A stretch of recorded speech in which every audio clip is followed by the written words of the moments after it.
Assalamualaikum warahmatullahi wabarakatuh. Perkenalkan, nama saya Muhammad Amirul Mubarak Ma'ruf dengan NIM 20200710039. Pada video kali ini saya akan menjelaskan mengenai teori framing sebagai tugas mata kuliah komunikasi massa dengan terdiri dari pengertian, sejarah, asumsi, kritik, dan pendapat. Oleh karena itu, masuklah kita dalam penjelasannya. Para ahli dari latar belakang berbagai ilmu telah merumuskan atau mendefinisikan istilah framing. Karena itu, istilah framing memiliki makna yang berbeda-beda. Dalam berbagai literatur jurnalistik maupun komunikasi, sedikit sekali kita temukan makna istilah framing dan bagaimana seharusnya framing dikonseptualisasikan. Namun, dari berbagai definisi framing yang telah dirumuskan oleh para ahli terdapat kesamaan bahwa framing adalah sebuah teori efek media yang berkaitan dengan bagaimana sebuah pesan disajikan dibandingkan dengan apa yang disajikan oleh pesan tersebut. Karena itu, framing memiliki dua makna, yaitu makna makro dan makna mikro. Framing dalam makna makro merujuk pada mode presentasi yang digunakan oleh para jurnalis atau wartawan dan komunikator lainnya untuk menyajikan jenis-jenis informasi atau jenis-jenis berita yang beresonansi dengan berbagai macam skema yang ada di antara khalayak mereka. Hal ini bukan berarti para jurnalis mencoba untuk memanipulasi berita kepada khalayak. Bagi jurnalis, framing merupakan alat penting untuk mengurangi kompleksitas sebuah isu karena adanya kendala yang dialami media dalam kaitannya dengan keseluruhan berita dan waktu tayang.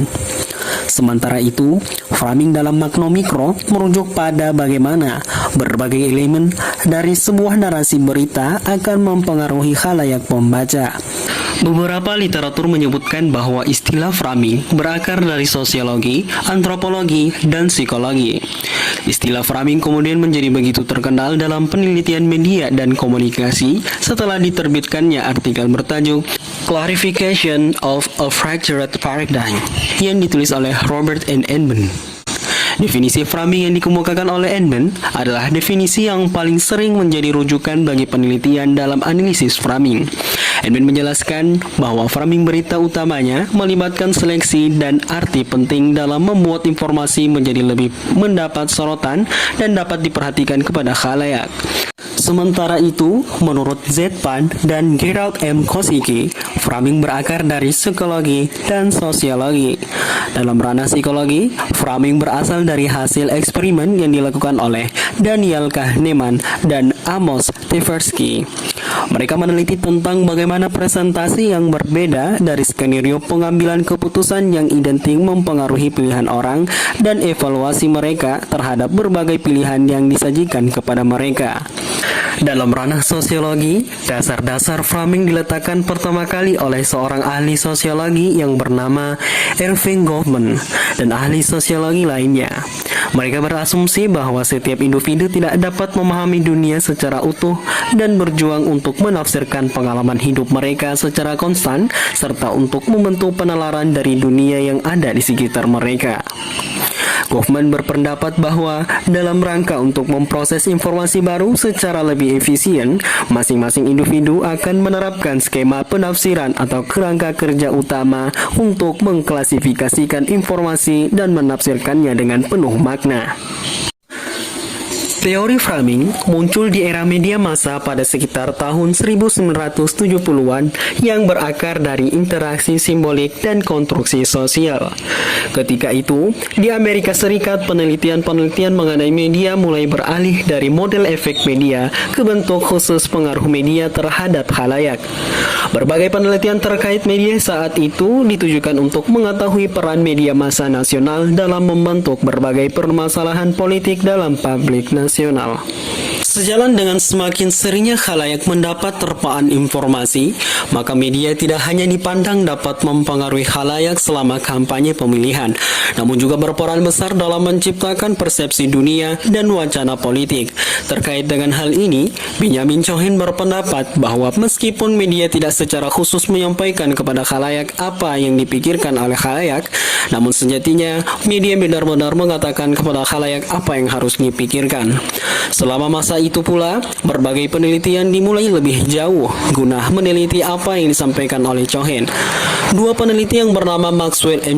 Combs dan Donald Shaw mengembangkan pendekatan agenda setting yang menyatakan antara agenda politik khalayak. Studi awal dalam penelitian framing adalah mengidentifikasi frames pokok dalam pemberitaan televisi, yaitu sebuah frame episodik dan kerangka tematik yang memposisikan semua isu dalam konteks wacana publik yang lebih luas. Contoh terkini media framing atau framing berita adalah pemberitaan Pilpres atau Pilgub. Media yang pro Presiden A misalnya akan gencar menonjolkan kesuksesan dan kehebatan si A. Dan sebaliknya, media yang anti si A akan berusaha mencari sisi negatif agar publik menilai aksi si A sebagai hal calon yang negatif. Atau misalnya berita mengenai COVID-19, bagaimana agar masyarakat patuh dengan aturan pemerintah? Maka dibuatlah sebuah berita bahwa pengidap COVID-19 jumlah dan gejalanya melebihi kejadian sebenarnya. Namun demikian, framing merupakan metode penyajian realitas. Kebenaran tentang suatu kejadian tidak diingkari secara total, melainkan dibelokkan secara halus dengan memberikan penonjolan pada aspek tertentu. Teori framing dibangun berdasarkan asumsi bagaimana sebuah isu yang dicirikan dalam pelaporan berita dapat memiliki pengaruh terhadap bagaimana isu tersebut dipahami oleh khalayak. Dengan kata lain, media mengarahkan perhatian publik kepada tema tertentu, pilihan jurnalis yang mengakibatkan khalayak membuat keputusan apa yang dipikirkan. Asumsi ini berasal dari pemikiran agenda setting. Jurnalis tidak hanya memilih topik yang akan disampaikan kepada khalayak, melainkan juga terlibat dalam proses bagaimana berita tersebut disuguhkan dan premis di mana berita tersebut disajikan. Framing merujuk pada cara media dan penjaga pintu gerbang media atau media gatekeeper mengatur dan menyajikan berbagai peristiwa serta isu-isu yang mereka liput. Framing juga merujuk pada cara khalayak menafsirkan apa yang disajikan oleh media. Framing merupakan gagasan abstrak yang berfungsi untuk mengatur atau menyusun makna sosial. Framing mempengaruhi persepsi khalayak terhadap berita. Framing tidak hanya mengatakan apa yang harus dipikirkan, melainkan bagaimana memikirkan hal tersebut. Teori framing tidak lepas dari berbagai kritik yang disampaikan oleh para ahli. Adapun beberapa kritik yang disampaikan oleh para ahli adalah sebagai berikut. Framing membangun ketidakpercayaan terhadap media. Framing menciptakan kesenjangan antara kebenaran dan kewaspadaan publik dengan menciptakan sebuah sudut pandang. Framing mendistorsi kebenaran. Frames membatasi perdebatan dengan menempatkan kosakata dan metafora yang bisa digunakan dalam berita yang digunakan oleh semua publik.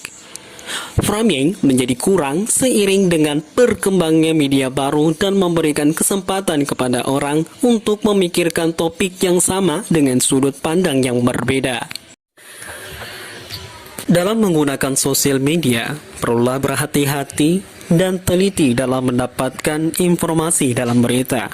Karena dengan tidak teliti dalam menerima informasi dalam berita, akan mudah terpengaruh dalam membalikkan fakta menjadi hoaks. Terutama pada kalangan remaja yang masih sering menyalahgunakan sosial media untuk mendapatkan followers. Baiklah, itulah penjelasan tadi mengenai teori framing. Kurang dan lebihnya saya mohon maaf. Dan saya akhiri, wassalamualaikum warahmatullahi wabarakatuh.